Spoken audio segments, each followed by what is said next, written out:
O próximo pensador, que também é pré-socrático e deve também ser considerado na questão da saúde, é Pitágoras, um matemático, que fundou uma escola na cidade de Samos e, e ele vai dizer que a origem do mundo, né, a arqué, é um número.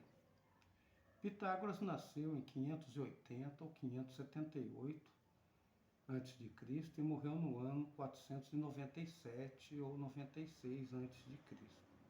Dizem alguns que ele morreu escravizado, né, que teve essa desdita no final da vida. Mas o Pitágoras, de todos eles, é o mais lembrado, porque a gente estuda na matemática, né, o teorema de Pitágoras. A gente deve a ele a questão do número decimal e também devemos a ele a teoria musical. Na escola dele é que se estudou e inventou a oitava musical. Bom, na escola dele, o símbolo dessa escola era uma lira de 4 cordas. A música ela é matematizável. Então, ele vai dizer que a origem do mundo é um número ou a harmonia. A harmonia nesse sentido musical mesmo. Né? Bom, falar do número em Pitágoras é preciso fazer uma diferença. Né? Tem o sentido arcaico e o sentido moderno de número. O sentido arcaico seria mais ou menos como o estudo do tarô, da numerologia, né, que tem ali uma questão de misticismo junto. Né? O sentido moderno de número é apenas quantia, é a quantidade, né, contar, né, e aí essa quantidade vai ao infinito. Né? Bom, e o número para ele não é, como eu disse antes, no outro vídeo, como os nossos números que são indo-arábicos, né, que são contados pelos ângulos que tem as figuras. Né? O 1, por exemplo, tem um ângulo só, o 2 tem 2 ângulos, o 3 tem 3 ângulos, e assim vai até o 9. O Pitágoras, ele faz o número por pontos. O número dele é mais ou menos como uma peça de dominó, as peças do dominó. Então, e aí ele diz o seguinte também, que existe um número indeterminado e o determinado. O indeterminado ele é imperfeito e o determinado é que é perfeito. Os indeterminados, na verdade, são os números pares, porque são pontos, né, um colocado um sobre o outro, que deixam no meio uma íância, uma abertura. Né, e falta então um ponto para determinar. Por exemplo, o número 2 é aberto. O número 3 já é fechado, né? Sempre colocando uma pirâmidezinha assim. Né? Então ele seria determinado, seria perfeito. Pode-se também chamar isso de o ilimitado e o limitante. Né? O limitante sendo então um número ímpar, certo? Então, os números pares, resumindo, são imperfeitos, porque falta essa limitação, e os números ímpares são os perfeitos. Isso aqui é apenas a título de curiosidade mesmo, né? Aí depois vocês podem conferir lá nos slides, né, os números pares, né, 2, 4, 6, 8, que são colocados assim um sobre o outro, né, em dupla, em pares, e aí tem uma flechinha que passa no meio de todos eles, sem encontrar um limitante. Já o número 3, 5, 7 e 9 são números perfeitos, porque tem sempre um ponto na frente que barra essa flechinha. Certo? Bom, também ele inventa para a gente o número 10, né, que é uma pirâmide que tem 4 pontinhos de cada nos 3 lados, e é um número perfeito, porque tanto de um lado quanto de outro, né, nos 3 lados tem esses 4 pontos. E olhando, por exemplo, cada ponto, ele pode formar com 2 outros, né, uma pirâmide também. Então, o número 10 seria um número perfeito. Tá?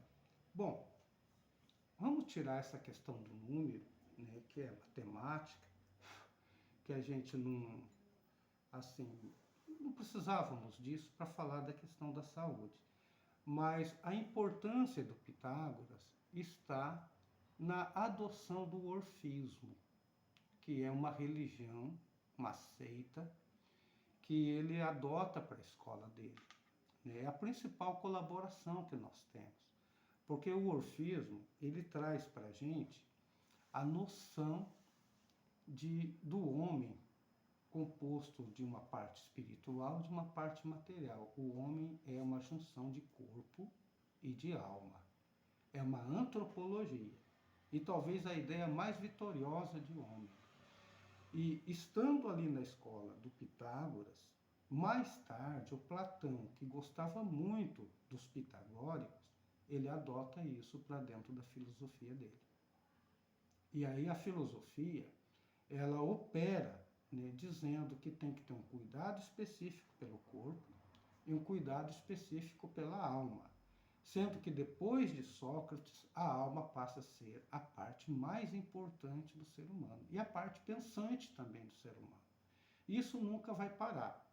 Nós vamos ter uma barreira disso em Epicuro e depois só na época moderna a gente vai ter o Lametri, um médico, que vai dizer que o homem é só matéria. Né? E depois os marxistas, né, que são materialistas. E só. Né? Na fenomenologia da metade do século XX, nós vamos ter um filósofo francês, Maurice Merleau-Ponty, que vai dizer que o sujeito no homem é ele todo, não é a alma, como todo mundo queria, como Descartes, por exemplo, estipula, né? Como Platão estipula. Não, né? O corpo é o eu. Então isso modifica depois, mas até então nós tivemos séculos e séculos acreditando que o corpo é um objeto, que a alma é que comanda esse corpo. Então a alma é a parte imortal do homem.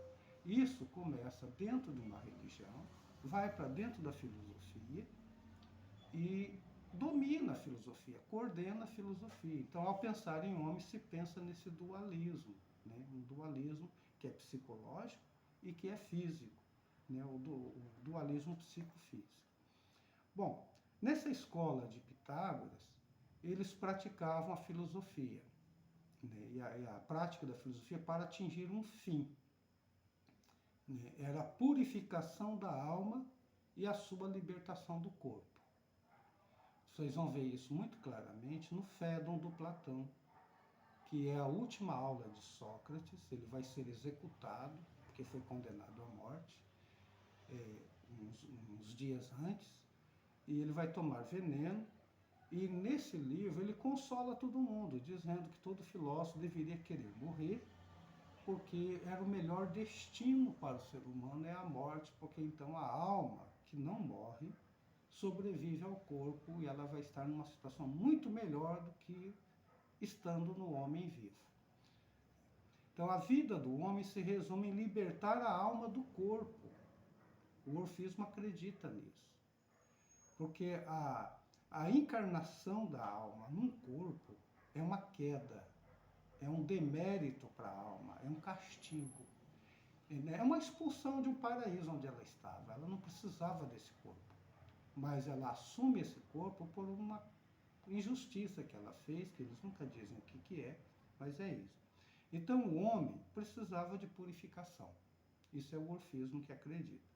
E o único caminho para isso é a prática da ciência, lembrando que ciência para o grego é diferente da ciência moderna. A ciência é atingir a verdade e uma reta vivência moral. Então essa escola fazia com que os pitagóricos fossem uma espécie de monges, né, uns praticantes da espiritualidade. A gente poderia comparar o orfismo daquele tempo ao espiritismo de hoje, que tem muitos pontos em comum. Né? O espiritismo acredita em reencarnação, o orfismo também. O cristianismo não. O cristianismo acredita em ressurreição da carne, que é totalmente diferente, e vai fazer a abolição completa dessa questão da reencarnação. A alma é a alma criada para uma pessoa só e ela é intransferível. Mas o orfismo não. O orfismo, a alma tem tantas vidas passadas até quando ela conseguir quebrar esse ciclo, esse círculo da reencarnação. É tudo que a alma quer, é não reencarnar mais. Então, e com isso, ele faz a elevação da ciência ao posto de um mais alto mistério, porque a alma atinge, então, o reino da sabedoria, que aqui neste mundo a gente não atingiria. Né?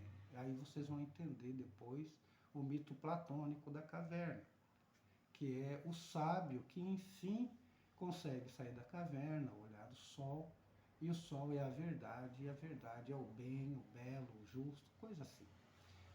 Então, ser sábio passou a ser considerado um retorno à convivência dos deuses. É o retorno da alma para o lar de onde ela saiu, de onde ela foi expulsa.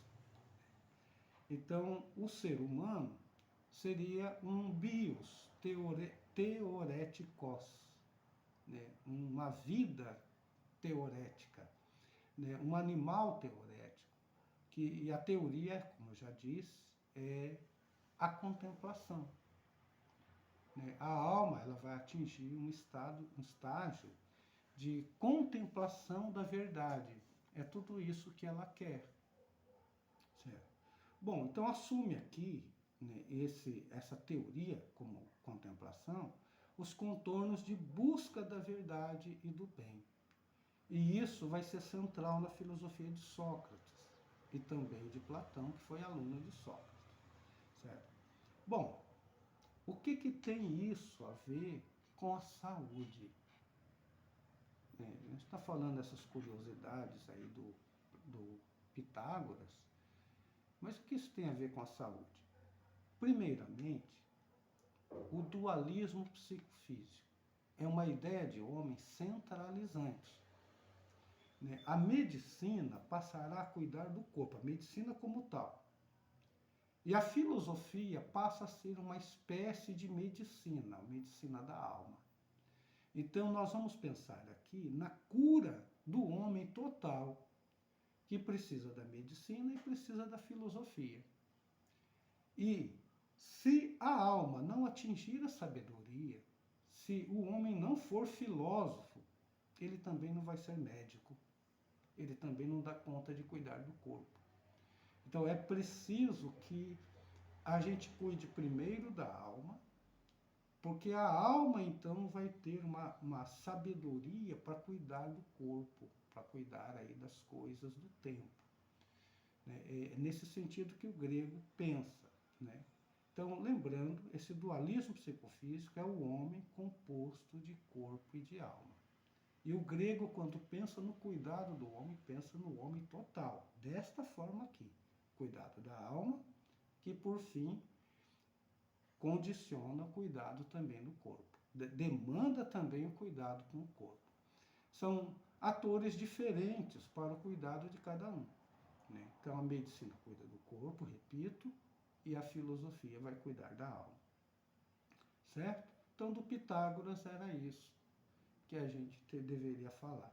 Isso, da questão do orfismo na escola dele, é uma contribuição praticamente incontornável, que vai durar muitos anos, salvo algumas exceções, em que a gente não vai pensar no homem dessa forma. Isso está na poesia, está nas canções, está nos aconselhamentos que a gente vê. A gente costuma dizer assim, olha, alma boa é uma coisa, corpo bonito é outra coisa. Então a gente ainda está muito amarrado nessa ideia, nessa mentalidade de que o homem é realmente essa dupla realidade, certo?